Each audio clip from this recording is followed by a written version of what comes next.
روزے کی حالت میں ویکسین لگوا سکتے ہیں یا نہیں؟ روزے کی حالت میں ویکسین لگوا سکتے ہیں، یعنی وہ ایک انجیکشن ہی ہے، چاہے وہ نس میں لگے یا جسم میں کہیں لگے۔ موسٹلی تو ہاتھ میں یا پھر اولے وغیرہ ہی میں لگایا جاتا ہے نس میں، تو ایسے میں وہ چاہے ویکسین کا ٹیکہ ہو یا پھر نارمل کسی انجیکشن کا ٹیکہ ہو، اس سے روزے میں فرق نہیں آئے گا، یعنی روزہ نہیں ٹوٹے گا۔ اگر روزے میں ضرورت ہو تو لگوایا جا سکتا ہے۔ اچھا، جو لوگ اس ویڈیو کو پہلی مرتبہ نئے لوگ دیکھ رہے ہیں نا، میں ان کو بتا دوں کہ میں نے کبھی اپنے چینل پہ یہ نہیں بولا کہ آپ چینل کو سبسکرائب کرو، ویڈیو کو شیئر کرو وغیرہ وغیرہ، کبھی آپ کسی ویڈیو میں نہیں سنیں گے۔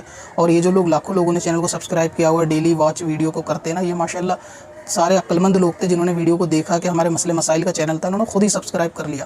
تو جو عقلمند ہوتا ہے اس کی تعریف کرنی چاہیے۔ باقی میں یہ نہیں کہہ رہا کہ آپ لوگ بے وقوف ہو یا ایسا کچھ، لیکن یہ عقلمند تھے جو چینل کو ویڈیو دیکھ کر سبسکرائب کر کے آگے کی ویڈیو بھی ڈیلی واچ کرتے ہیں۔ باقی آپ اپنا دیکھ لو کہ آپ کیا ہیں۔ اب اپنی قضا عمری نمازوں کا حساب لگانا ہوا اور بھی آسان۔ وزٹ کریں qazakalculator.smswarsi.com پر اور اس کیلکولیٹر سے اپنی تمام قضا نمازوں کا حساب منٹوں میں کریں اور ڈاؤن لوڈ بھی کریں۔